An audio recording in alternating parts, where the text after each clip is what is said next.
warahmatullahi wabarakatuh. Salam sejahtera buat kita semua. Apa kabar teman-teman? Semoga semuanya dalam kabar baik. Perkenalkan, nama saya Bayu Surya Saputra, mahasiswa jurusan Pendidikan Matematika, Fakultas Keguruan dan Ilmu Pendidikan, Universitas Haluoleo. Sebuah kutipan mengatakan, teknologi didominasi oleh dua jenis orang. Mereka yang mengerti apa yang tidak mereka kendalikan, dan mereka yang mengendalikan apa yang tidak mereka pahami. Dan melalui kesempatan ini, saya ingin menyampaikan beberapa hal mengenai perkembangan dan kegunaan teknologi di dunia pendidikan. Perkembangan teknologi informasi dan komunikasi melalui beberapa tahap. Yang pertama, revolusi industri 1.0. Pertama terjadi pada abad ke-18 pada periode tahun 1750 sampai 1850, di mana proses produksi masih mengandalkan tenaga tradisional. Revolusi ini menemukan titik terangnya dengan adanya penemuan mesin uap oleh James Watt yang digunakan dalam proses produksi sebuah barang. Yang kedua yaitu revolusi industri 2.0. terjadi di awal abad ke-20. Pada revolusi ini ditandai adanya penemuan tenaga listrik. Pada masa ini, mobil sudah diproduksi secara massal, yang tadinya mesin uap sering digunakan dalam proses produksi, semakin lama digantikan dengan adanya tenaga listrik. Yang ketiga yaitu revolusi 3.0, terjadi pada akhir abad ke-20, ditandai dengan adanya teknologi digital serta internet. Revolusi industri 3.0 dipicu dengan adanya berbagai mesin yang dapat bergerak dan dapat berpikir secara otomatis, yang dibuat dalam bentuk komputer dan juga robot. Hasil di era revolusi industri 3.0 yaitu akses internet, peralatan elektronik, smartphone, berbagai inovasi pada sistem perangkat lunak, serta inovasi pada sumber energi baru. Yang keempat yaitu revolusi industri 4.0, terjadi pada awal abad ke-21, merupakan sebuah revolusi di mana manusia menemukan pola baru dengan adanya kemajuan teknologi yang terjadi begitu cepat. Revolusi ini ditandai adanya Internet of Things atau IoT, Big Data, Artificial Intelligence, Cloud Computing, and Additive Manufacturing. Revolusi industri ini merupakan upgrade besar-besaran yang memberikan perubahan yang sangat signifikan dalam seluruh aspek. Tidak lagi berfokus pada sektor industri, kini semua bidang seperti pekerjaan, pendidikan, hingga pola hidup masyarakat sehari-hari. Hal ini mungkin tidak kita duga sebelumnya, seperti munculnya lapangan pekerjaan baru sebagai konten kreator, ojek online, dan pekerjaan yang sebelumnya dilakukan secara langsung kini dapat dilakukan hanya dengan sentuhan jari. Materi yang kedua yaitu teknologi informasi dan komunikasi berbasis komputer. Komputer merupakan jenis media yang secara virtual dapat menyediakan respon yang segera terhadap hasil belajar yang dilakukan oleh siswa.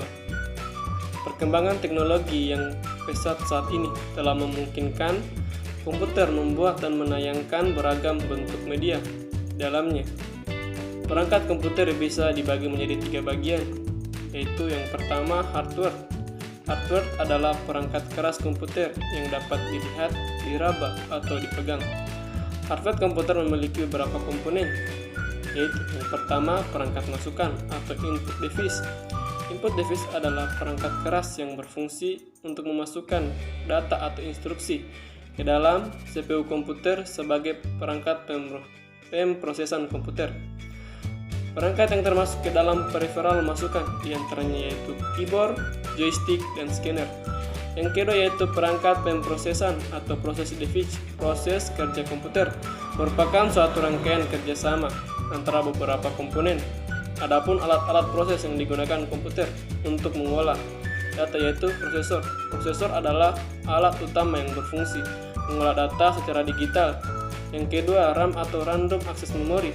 RAM adalah sebuah tipe penyimpanan komputer yang isinya dapat diakses seketika tanpa memperdulikan letak data tersebut.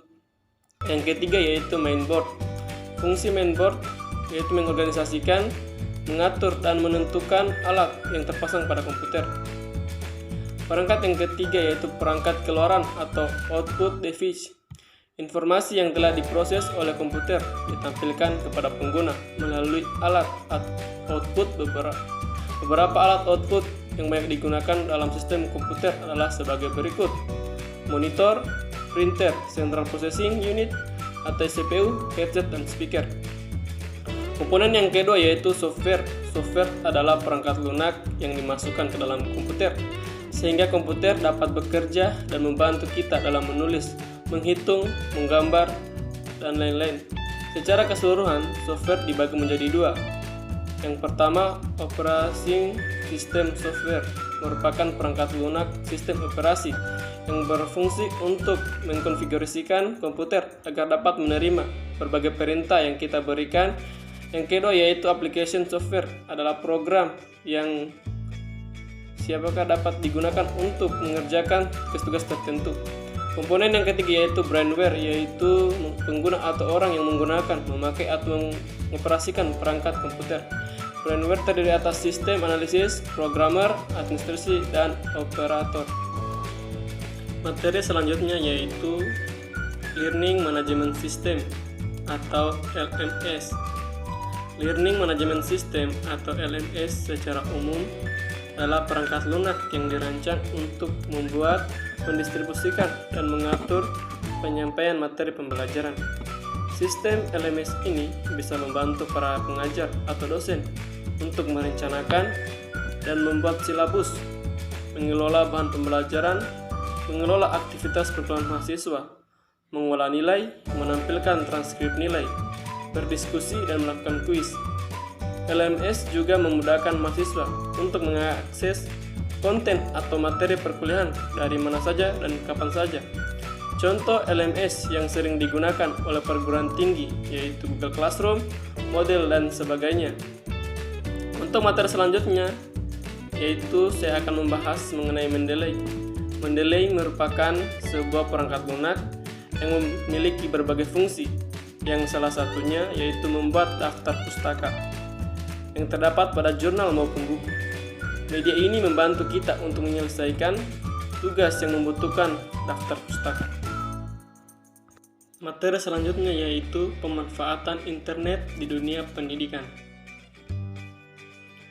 Perkembangan teknologi internet dalam kehidupan sehari-hari memiliki dampak yang luar biasa positif di berbagai aspek kehidupan, termasuk juga di dalam dunia pendidikan. Oleh karena itu, saat ini internet memiliki peran penting sebagai sarana penunjang perkembangan kualitas pendidikan Indonesia. Manfaat utama yang didapatkan dari kegunaan internet di bidang pendidikan adalah sebagai sarana mencari informasi, terlebih lagi informasi yang terdapat di internet lebih update dari buku maupun perpustakaan. Dapat dikatakan bahwa hampir semua informasi mengenai pendidikan dapat kita akses melalui internet, antara lain seperti materi pembelajaran, kurikulum, silabus, soal-soal pembelajaran maupun cara mengerjakan. Soal itu, internet mempermudah kita untuk mencari referensi literatur hanya dengan mengetikkan kata kunci sebagai kebutuhan kita. Akan langsung mendapatkan informasi yang sesuai dengan kata kunci atau literatur tersebut.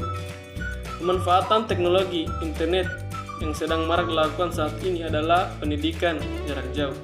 Pendidikan jarak jauh ini dapat ditemukan di sejumlah universitas yang menyediakan program kuliah online yang memungkinkan mahasiswanya untuk melaksanakan kuliah tanpa harus hadir di universitas tersebut. Itulah beberapa materi yang dapat saya sampaikan. Semoga apa yang saya sampaikan dapat bermanfaat bagi teman-teman. Sekian dan akhir kata, wassalamualaikum warahmatullahi wabarakatuh.